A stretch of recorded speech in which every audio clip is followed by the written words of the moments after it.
Olá, boa noite. Hoje o ND vai falar sobre saúde, afinal hoje é o Dia do Orgulho Autista. E para falar sobre esse assunto, a gente conversa com Ana Paula Chacur, mãe e ativista. Boa noite, Ana Paula, bem-vinda. Boa noite, Roberta, obrigada. Também conversamos com Adriana Zinck, especialista no atendimento de TEA e coordenadora estadual do MOAB, Movimento Orgulho Autista Brasil. Boa noite, doutora, bem-vinda. Boa noite, Roberta. Obrigada pelo convite. Vamos discutir então um pouquinho a questão do autismo, começando a explicar um pouquinho, Ana, o que é o autismo?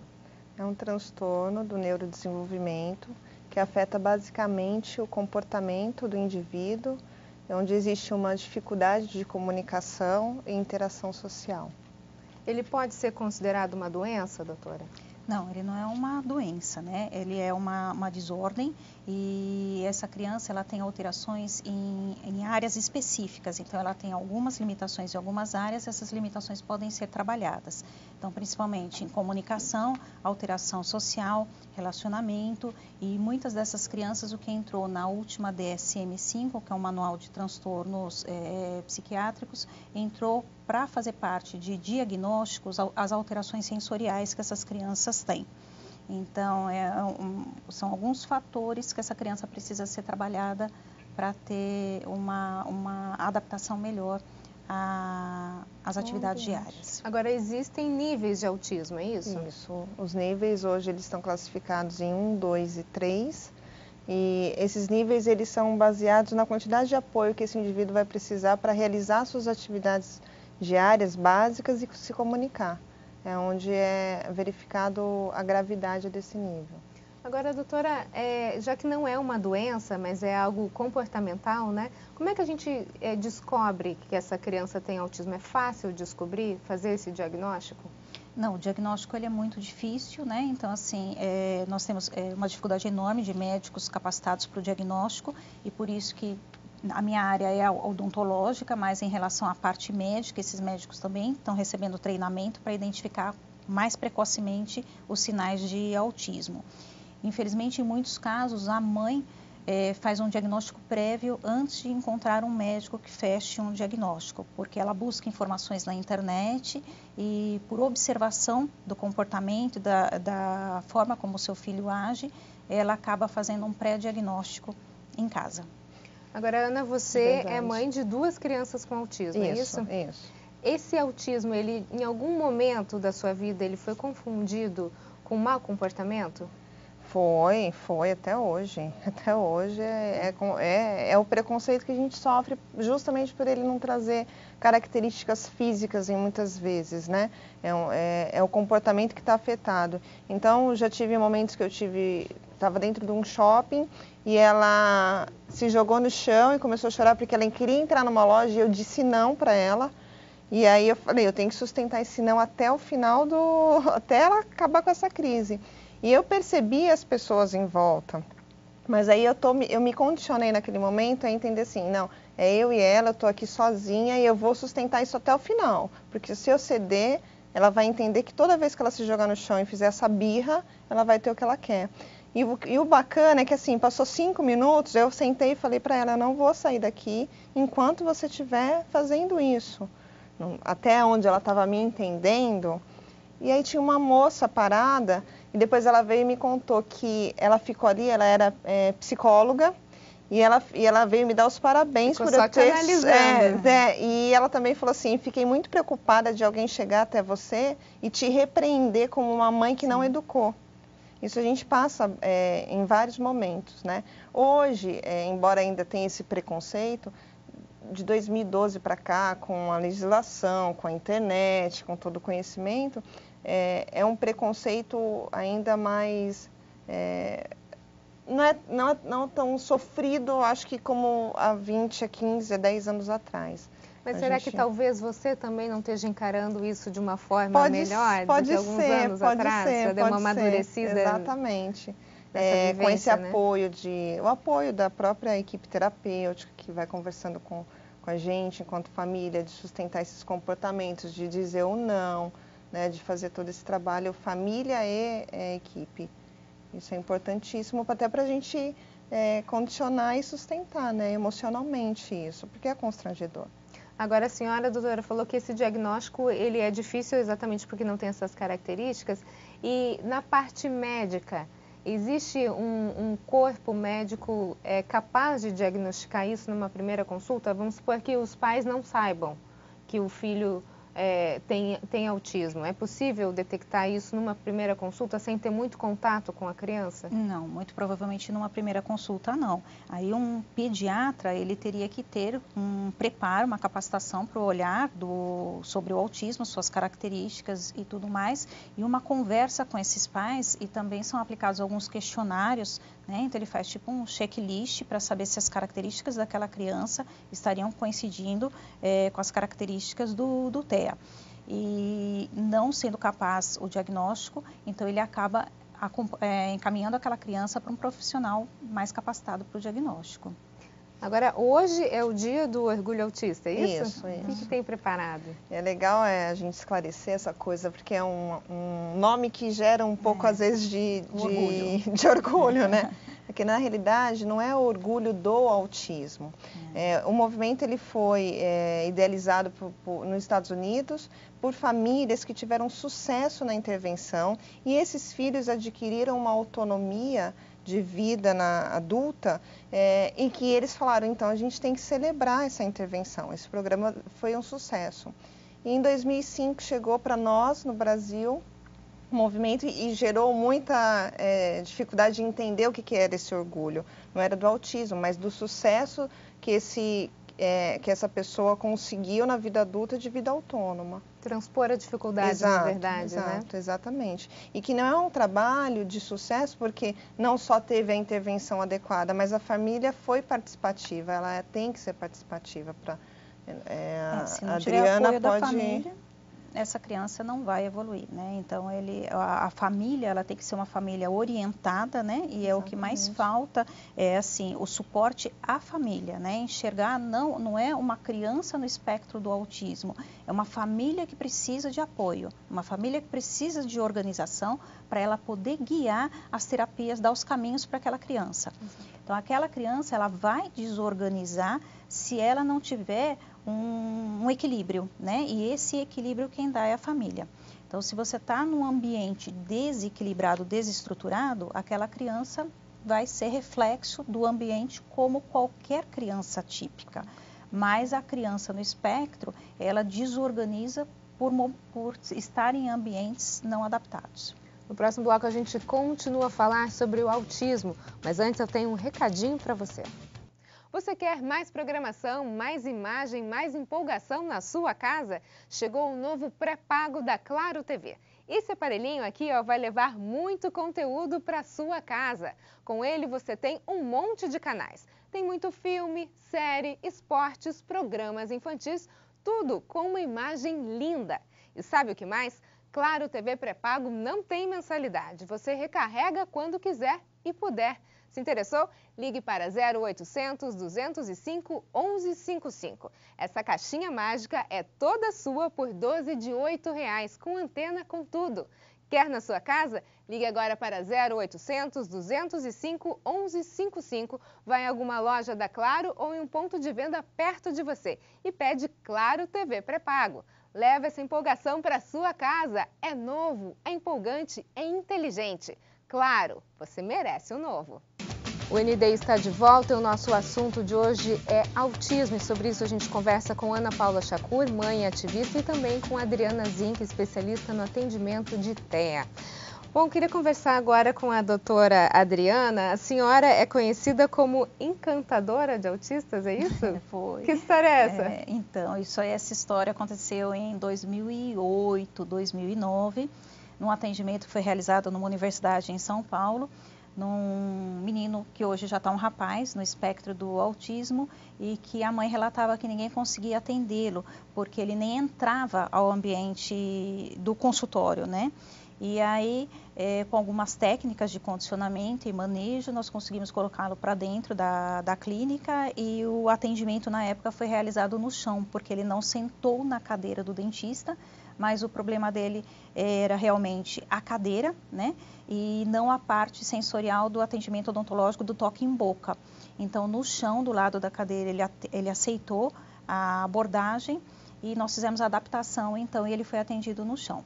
E aí, naquele momento, alguns alunos que eram curso de pós-graduação colocaram o apelido de encantadora de autistas e acabou pegando, né? E consequência a isso, essas fotos foram expostas, foi que depois eu acabei ganhando o prêmio Orgulho Autista Brasil. Eu sou a única dentista que ganhou o prêmio pelo atendimento odontológico ao paciente no espectro. Mas a senhora já tinha experiência com autistas ou essa foi a primeira vez? Não. Eu me especializei em odontologia para pacientes com necessidades especiais e na minha especialização eu tive, eu acho que 4 horas aula de autismo. Quando eu terminei, me formei, estava especialista, comecei a trabalhar e começaram a aparecer pacientes no espectro, no consultório. E aí eu vi que eu era incapaz de atender e eu desconhecia o autismo. Então eu comecei a estudar especificamente o autismo, né? E aí depois fiz o meu mestrado na área, desenvolvendo a comunicação do autista com o cirurgião dentista, porque como eles têm uma dificuldade de comunicação, então o que era difícil para eles era a apresentação do tratamento, ele entender o que ia fazer na cadeira do dentista, para ele tranquilizar e aceitar ou não, porque isso não significa que ele deve aceitar, é um direito dele odiar o dentista, né? Como muitos qualquer outros, pessoa, né? É um direito, eu tenho que respeitar. Mas ele pode entender a necessidade, que é uma nova habilidade na vida dele, que ele precisa aí de 6 meses fazer prevenção. Depois fiz o meu doutorado na área, aí eu fiz um trabalho com tablets e iPads para eles entenderem essa comunicação através disso. E agora recente eu terminei uma especialização em educação na área de materiais estruturados para o autismo. Então eu desenvolvi materiais de comunicação e esses materiais estruturados ensinam essa criança a como fazer higiene bucal em casa, né? Porque a gente trabalhar com prevenção é escova e fio dental em casa todo dia. Ir ao dentista... é difícil eles entenderem a necessidade disso? Então, os pais até entendem a necessidade. O que eles não conseguem é um profissional de boa vontade, né, no acolhimento e que dê condições dessa família realizar a higiene bucal em casa. Porque essa criança ela apresenta graves alterações sensoriais, que às vezes ela não aceita nem o toque, né? E a boca é uma área que ele sente como uma invasão, então para ele é um sofrimento, para ele é difícil o toque em boca. Então é todo um processo de dessensibilização para ele aceitar a escova de dente, é um treino para manter boca aberta, então você tem que dar uma previsibilidade para essa criança que ele vai abrir a boca, mas até quando ele vai poder fechar? Então você usa uma contagem de tempo para ele entender que em determinado tempo ele pode fechar, ele pode descansar. E toda essa previsibilidade vai acalmando essa criança e ele vai participando do processo, né? Então a gente começa com um treino da criança para higiene bucal em casa e depois disso o atendimento em consultório. Só que todo esse processo a gente tem que ter a família do nosso lado, porque quem faz toda essa antecipação são os pais. Você já passou alguma situação assim, Ana? Já. A Helena está com 9 anos, o Antônio está com 7, então você imagina. Quando eu fui orientada a procurar um especialista, ainda pequenininha, para fazer esse trabalho de aproximação com o dentista, ela tinha 3 anos. A equipe me orientou, né, para fazer, enfim, só que quando a gente fala num atendimento privado, e você levar uma criança ao consultório semanalmente para fazer essa aproximação, é um valor que é fora da realidade do que a gente vive no Brasil. Mas ainda assim eu tive essa possibilidade naquele momento. Com o diagnóstico do segundo, tudo ficou mais difícil, o investimento é muito maior e a gente hoje é usuário do sistema público. Então, esse atendimento, às vezes, humanizado, essa paciência, essa aproximação, vai depender muito da vontade, como a doutora falou, desse profissional que está ali. Infelizmente, os relatos que chegam para nós enquanto grupo, ativista, são relatos sofridos. Eu não passei esse sofrimento todo. Eu falei que essa semana eu tive que fazer a extração do dente dela durante o banho. Para poder escovar o dente, ter uma boa escovação, foi um processo longo e eu só consigo fazer no banho. Então, eu tenho que tomar banho com ela. Consigo fazer 2 escovações no dia e a melhor é durante o banho. E já estava nascendo um outro dentinho e que ela não deixava colocar a mão. Tentamos o consultório, não teve sucesso. E aí eu tive que passar essa experiência que para mim foi dolorosa. Foi mais traumática em você do que nela. Pra mim do que nela, porque eu virava e falava, você confia na mamãe? E ela, né, sim. Aí eu falava, vamos tirar, agora põe seu dedo. Só que o risco, como a gente estava até conversando antes de entrar, é um risco grande, porque é uma entrada de bactéria, de infecção, não tem instrumentação. Então, não é indicado que a gente faça isso, mas foi o que me ocorreu naquele momento para acabar com aquele sofrimento dela. E essa questão da escovação e da higienização, como a doutora falou, para você foi sempre algo muito tranquilo? Você conversou com ela já desde pequena e isso ela levou sempre na boa? Não, no início nós usamos muito as bases visuais, as dicas, né, que são imagens que você mostra o processo. Então, vai abrir a torneira, vai abrir a pasta de dente, isso por imagens, né, doutora? Isso. Fiz isso no comecinho, lá quando ela era bem pequenininha. Hoje já tudo que eu converso ou peço para que eles fazem muito por modelo, por modelagem. Então, me vê fazendo e faz. E replica. Isso, e repete. Ensinei ela um mês atrás a cuspir, para ela não engolir, mas a pasta já não está engolindo. Então, abaixa, gospe, e aí ela vai... São os comandos. E é tão singular, né? Você tem que ensinar a cuspir, ou ter que ensinar... Parece uma coisa tão simples, mas para nós não é tão simples. Cada passinho é um treino, né? Então, ele treina para deixar o acesso à boca, treina para deixar a escova na boca, treina para aceitar a pasta, o dentifrício, porque tem criança que depende do sabor, não aceita. Ele treina para cuspir, treina para manter a boca aberta. Então, isso tudo para quê? Para a gente ter lá na frente uma pessoa que faça isso sozinha, seja independente. Se não fizer esses treinos desde pequenininho, então ele vai ser cada vez mais dependente. Ok, no próximo bloco a gente continua a falar sobre autismo. Nós voltamos em instantes. Até já.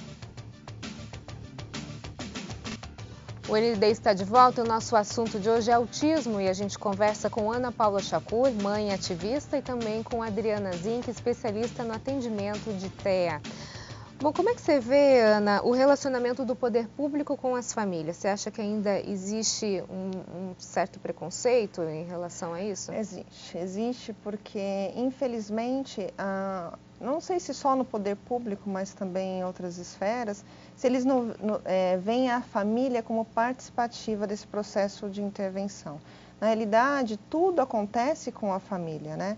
Esse treinamento que nós falamos há pouco, ele tem lugares que ele começa primeiro com a família e depois com o paciente.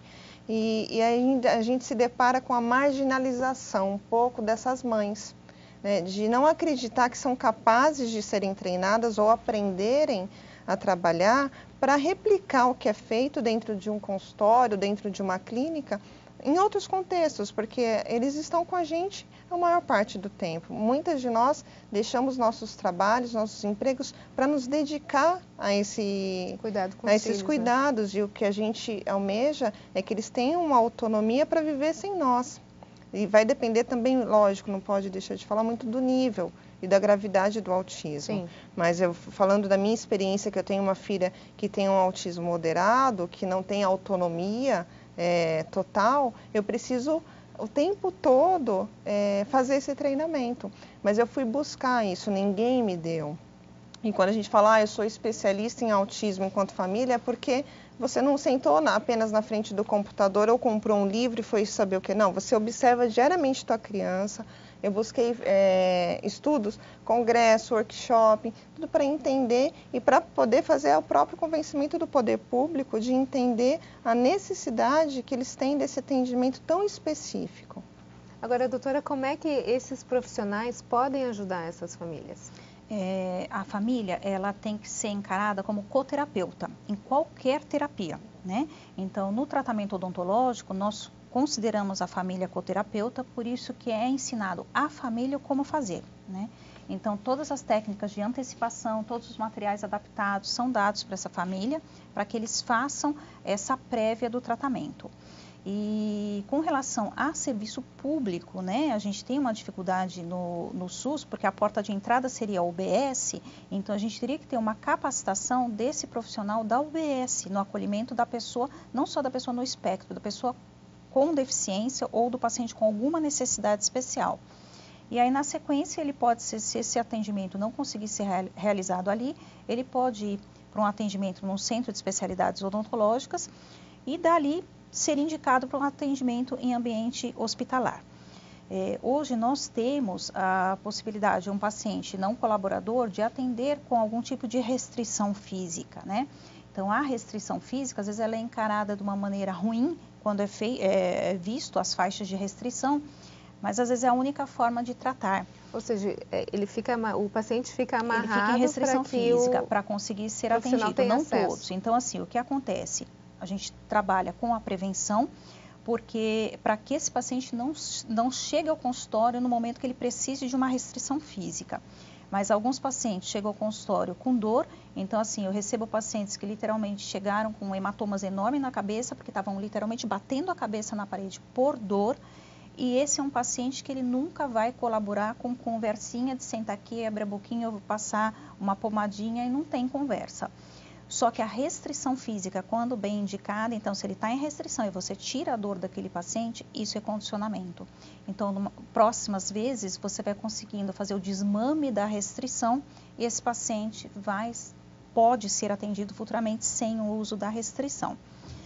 Infelizmente, não são todos que dá para você encaminhar para o atendimento em ambiente hospitalar, para ele ser atendido com algum tipo de anestesia geral. Então, às vezes, em urgência e emergência, é a única forma de tratar. Temos pacientes, depende dos níveis, o nível 1, nível 2, nível 3, de acordo com a complexidade do caso, o apoio que essa pessoa precise. Mas isso não depende da capacidade dele de entender o atendimento no consultório. Porque eu tenho pacientes nível 3 e que eles entenderam o processo de atendimento no consultório, mesmo pacientes adultos.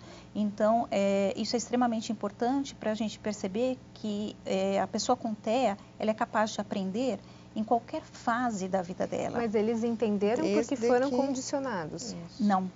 Eu tenho paciente adulto que nunca tinha ido ao dentista anteriormente, ou se foi uso de restrição, e também com técnica de manejo e comportamento usado nessa idade, nós conseguimos reverter o processo e tirar esse paciente da restrição física e ele ser atendido solto em consultório. Que foi o que a Roberta falou como condicionamento, é porque teve esse trabalho de aproximação. Anterior, né? Mas assim, você conseguiu mesmo no adulto reverter o processo de uso de restrição. Como também nós temos pacientes com uma dificuldade enorme de aprendizado, que às vezes não está muito relacionado ao nível do autismo. Porque assim, nós temos crianças até nível 1,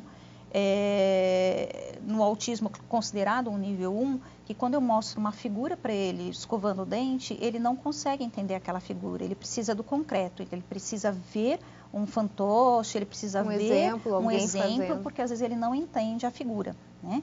E nós temos um nível 3, que às vezes ele é um não verbal, um paciente que ainda faz uso de fraldas, ainda não teve nenhum desfraude, pode ser um paciente adulto, com uma deficiência intelectual associada e que ele pode começar a colaborar, depende de como for conduzido o tratamento. Ok, a gente chegou ao final do nosso programa, mas se você quiser fazer um convite para as pessoas pelo dia Quero fazer um apelo para as famílias, para unir, né, para nos unir, para que a gente possa promover cada vez mais essa conscientização, e não é só conscientização, né? Hoje a gente vive uma realidade de um atendimento precário, então as famílias precisam se mobilizar para que a gente cobre esse atendimento adequado. E Ana Paula, muito obrigada. Doutora Adriana, muito obrigada.